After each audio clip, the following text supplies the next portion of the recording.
Hello everyone, and welcome to today's tutorial on how to enable the Google Widget on your Android device. If you've ever found yourself wanting quick access to Google Search and other helpful features right from your home screen, you're in the right place.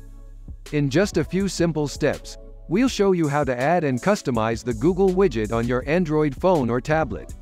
So, grab your Android device, and let's get started.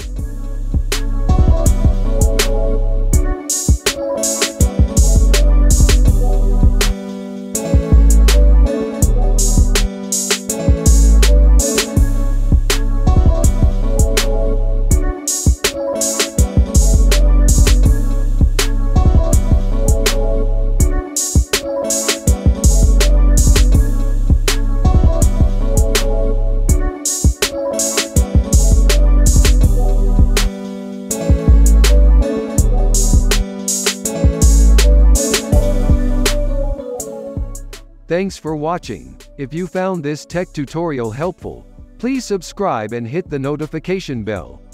Got questions or suggestions? Leave a comment below, and we'll get back to you.